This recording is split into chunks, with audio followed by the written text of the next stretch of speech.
Released in 1992 and 2003 respectively, Super Double Dragon and Double Dragon Advance are, in the opinion of many fans, the pinnacle of the series. Both games had the same goal to reboot the series on a new console, but as with many Double Dragon related things, it didn't happen as expected. After decades locked on their original consoles, Arc System Works is finally bringing both games to modern hardware, but before I forget, hi, I am Savino, and this is The Flying Kick. Talking about Double Dragon story is, well, a little futile. You guys know all about it. Marion gets punched in the guts and kidnapped by the Shadow Warrior gang. That's it, at least on Double Dragon Advance. In Super, as many of you know, there's no story whatsoever. The game was rushed to release and the story beats and even Marion appearing as a cop were cut from the game. Curiously enough, most of the ideas behind Super Double Dragon story were recreated in Double Dragon Advance with quote-unquote lengthy cutscenes showing dialogues between the brothers and the villains. The cutscenes actually look awesome even with the pixels being blown by modern resolution, but if you happen to have a small monitor, it can look amazing. I won't waste your time with the story anymore. I mean, there's only so much I can say about the story in Double Dragon without looking that I'm just trying to make the video longer. So let's use this hook where I was talking about the resolution, let's talk about the graphics. Well, Super Double Dragon and Advance have very different art style. While both have the same urban environment, Advance, thanks to the more modern hardware, looks way more colorful and bright, whereas Super looks more dark and somber.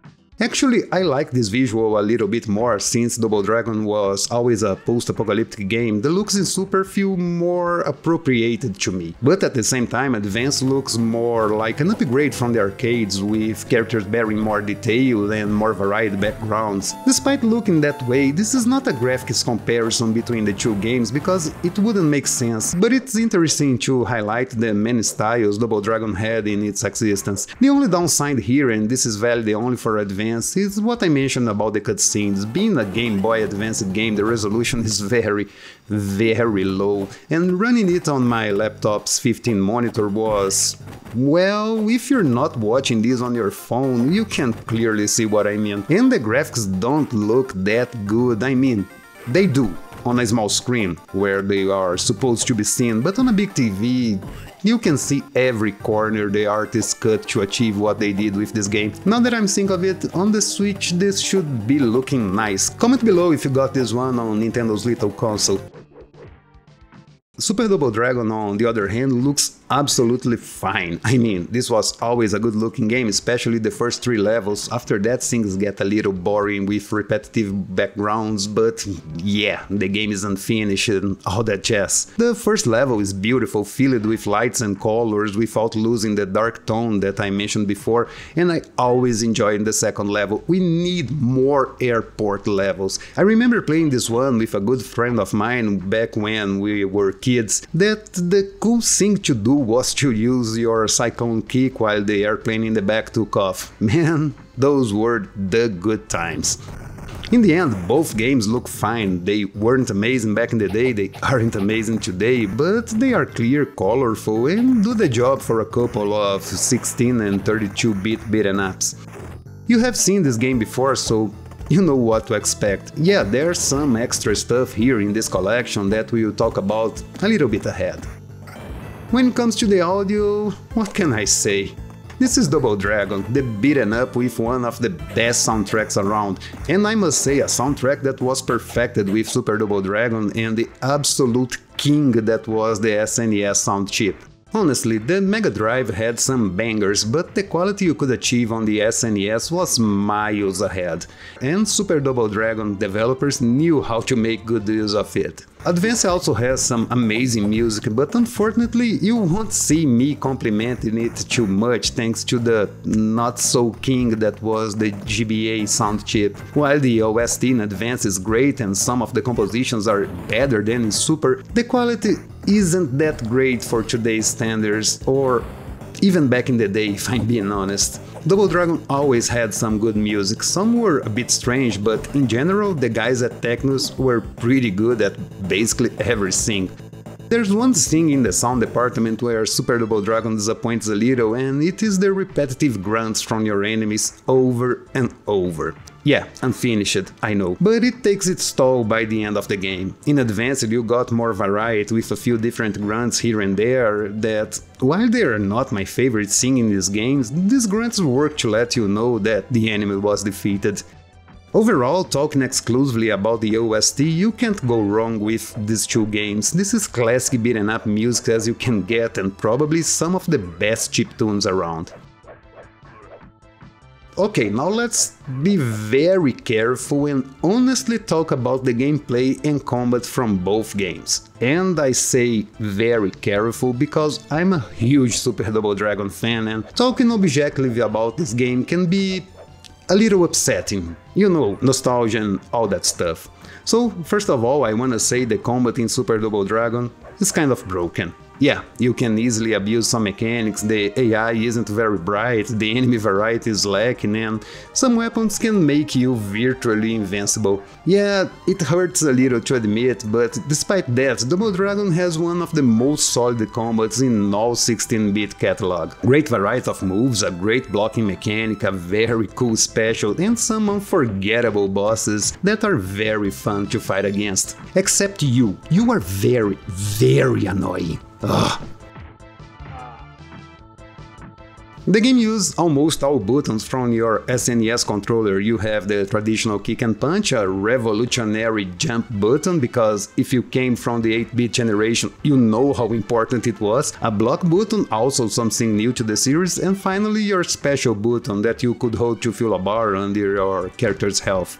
This bar could be used in 3 different ways. If you fill it up to half of it, you will unleash a powerful jump kick or this punch that can immediately stun your enemies. If you fill the bar more than half, you will unleash your cyclone kick, the most powerful move in the game. And finally, if you let the bar get full, you will get into angry mode and knock everyone down with one hit. This can be pretty useful when playing with 2 players and you need some space to breathe. You also have extra moves like this double kick, useful to stun enemies, and this second flying kick, which is way faster than the regular one, but with a very short range. This arsenal of moves is pretty impressive for a 1992 game, but if you look closely, Double Dragon was always about giving the player a lot of moves and, more importantly, freedom to express themselves with these moves.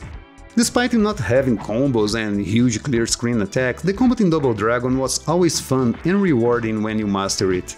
But, as I said, everything here can easily go down the drain if you look too deeply into it. Your cyclone kick can easily be exploited, and this can make the game easy as a breeze, especially in the Japanese version, where this move can give multiple hits on the enemies, killing some of them with a single streak of kicks.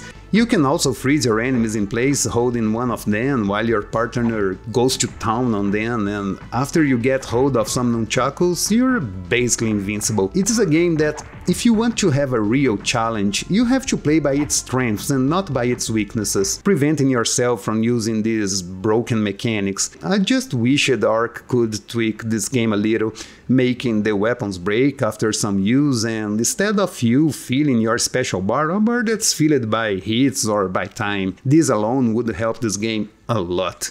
Double Dragon Advance, on the other hand, is basically Super Double Dragon perfected with even more moves, a higher variety of enemies, better AI, and the lack of broken specials.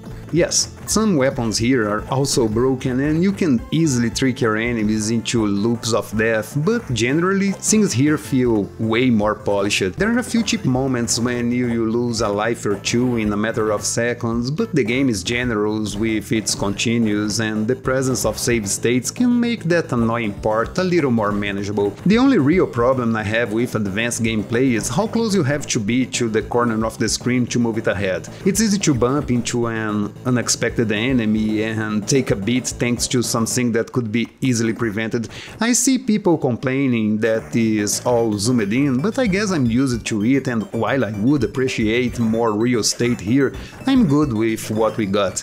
But yeah, a remake wouldn't hurt at all. Now let's talk about the features, which aren't much. In both you will get a save feature with 4 slots to save your game, which is a bit too little. You can also delete and lock your save file to prevent it from being overwritten by accident, which is pretty cool. You also have some video options like resolution and window or full screen modes. You can also change the aspect ratio between the original and stretched. And I want to ask, who on this earth uses stretched? Why? You can also pick from 4 levels of scanline and pick a black background or one of the 4 backgrounds available. There is an audio settings where you can choose different volumes for music and effect. There's an option to change the range of the music, highlighting low or high range instruments, and you can also raise the reverb if that's your thing. A good thing here is that in advance you can change the music to an enhanced version that, while it doesn't bring the audio to the quality of the Super Nintendo, it's a good improvement. Both games also come with the US and Japanese versions, which is some pretty good news for Super Double Dragon fans. Also, Super Double Dragon will allow you to change the game speed from 1.0 to 2.0 and everything in between. I wouldn't advise going beyond 1.5 because I noticed some glitches like being hit by a barrel before the animation plays out or taking a punch from an enemy far from you. It's not often that you see this, but it's there. Unfortunately, the game comes without any online features, no co-op, no leaderboards, nada. The only new thing here in the co-op is that you no longer need a cable to play advanced with 2 players, so there's a silver lining, I think. Super Double Dragon and Double Dragon Advance are available for PC, Switch, PlayStation and Xbox and will cost you $7 each. And for this price, look, I wanna say I recommend it, but at the same time everything's so bare bones that's hard to recommend. I mean, I bought Streets of Rage 2 on Steam for €2, around 50 cents. And it was a ROM that I run in any emulator I want with the features I want, being able even to inject mods or translations in it. That's how you sell old games, but at the same time this is the regular price for these types of products. Just take a look at the Hamster catalog and you will see games costing around the same with way less content. But if you really looking for a way to finally legally play these games, go for it. As I said, despite some problems here and there, these are some of the most solid beat'em ups from their time, especially Double Dragon Advance. And that's it for the review, guys. I hope you enjoyed it and tell me down below if you're getting one of those, or both, or none, I don't know. If you like what I do, you can leave a like, subscribe to the channel, or if you can, consider supporting my work with a super thanks or becoming a member on the channel. Other than that, I hope you all have an awesome day, and remember, keep beating up.